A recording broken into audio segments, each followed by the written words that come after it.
All right, let's talk about pop music. You know, those super bright, super loud, and seriously catchy songs that are pretty much everywhere. You know that feeling, right? You hear a song once, and then it's just stuck in your head for the rest of the day. Well, guess what? That's not some random accident. It's actually done on purpose, and we're going to break down exactly how it works. Okay, so first up, what even is pop music? Well, the name kind of gives it away. Pop is just short for popular. The whole idea behind this genre, which kicked off back in the 1950s, was to create music that would appeal to, well, almost everyone. It took bits and pieces from rock and roll, a little from folk, and mashed it all together to create this fun, fresh, and incredibly memorable sound. So, what's the secret sauce? What are those key ingredients that take a song from just okay to a massive pop hit? It's actually kind of wild how specific the formula can be. For starters, most pop songs are between 3 and 5 minutes long. That's like the perfect length for radio play. They almost always have a steady, danceable beat. And the lyrics, they're usually about super relatable stuff like friendships or just daily life. That helps them connect with a huge audience. But the most important part, the absolute key, that melody has to be so catchy you literally can't get it out of your head. Let's zoom in on that song structure for a second. You've got the verse, right? That's where the story is told, where the scene gets set. But then you have the chorus. Now that's the main event. It's the part that repeats over and over, drilling the song's main message into your brain. It's that big, loud, memorable hook that everyone sings along to. But you know, pop music isn't just a formula. It's also about the artists, the icons who didn't just follow the rules, but completely rewrote them, defining entire eras of music. And you really can't talk about pop history without talking about the Beatles. Seriously. Back in the 60s, this band from England completely changed the game. At the time, most singers performed songs written for them, but the Beatles, they wrote their own stuff. And they didn't just record their music, they experimented. They treated the studio like a science lab, playing with tape loops and running audio backwards, things nobody had really done before. They proved that pop music could be taken seriously as a real art form. And their influence was huge. It went way beyond just the songs themselves. They pretty much created the blueprint for what a modern superstar is. They influenced fashion, how huge concerts are put on for fans. I mean, they really changed the entire culture around music. So, after the big band era, the focus really shifted to the solo superstar. Think about artists like Michael Jackson or Madonna. They weren't just singers, they were global icons. They set the trends for fashion and style for a whole generation. And you can see that legacy today in superstars like Taylor Swift and Beyoncé, who are so much more than just their music. Okay, so we've talked about the artists, but what about the actual process? How does a modern pop song get made?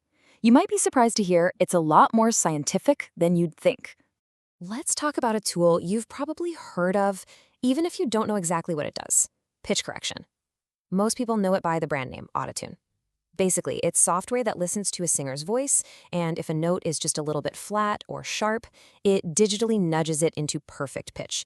It's a huge part of why every major pop song you hear today sounds so clean and professional.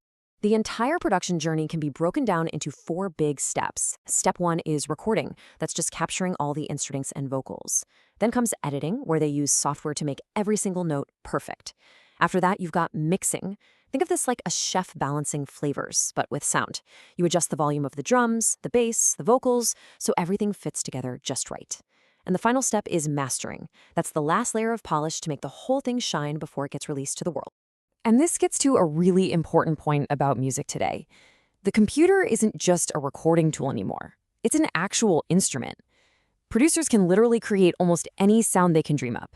Huge electronic drum kits, crazy synth melodies, all of it can come from a single laptop. All right, so we know how a hit song is built, but what about how we experience it? Because the way we listen to music and connect with our favorite artists has totally changed. I mean, just think about how big a song can get these days. A single music video can rack up over 2 billion views. That kind of number is just insane, and it's only possible because the internet can get a song out to the entire planet instantly. And yeah, the online world is king. Today, a whopping 84% of all music listening happens on streaming services. The days of going to the store to buy a CD are pretty much gone. Now, basically all the music ever made can fit right in your pocket. But there's one thing that technology still hasn't quite been able to replace: the live concert. There's just something about being in a huge arena with thousands of other fans, with the giant screens, the fireworks, the incredible sound. It creates this energy and a direct connection to the artist that you just can't get from streaming. And pop music is definitely not just an American or British thing anymore. It's gone totally global. We're seeing sounds and styles from all over the world crossing borders in a way they never have before. And what's so cool about that is you don't have to speak the same language as someone to love the same song. A good melody just works, no matter where you are. So in a way, pop music has become this universal language that connects people and builds communities all across the globe. And this isn't just about artists from other countries singing in English. It's a two-way street now. We're seeing this huge boom in pop music from all over the world. I mean, think about K-pop or Latin pop. Some of the biggest stars on the planet come from those scenes. It just goes to show that a hit song can come from absolutely anywhere and be loved by everyone. So what does the future hold? Well, technology is just going to keep pushing things forward.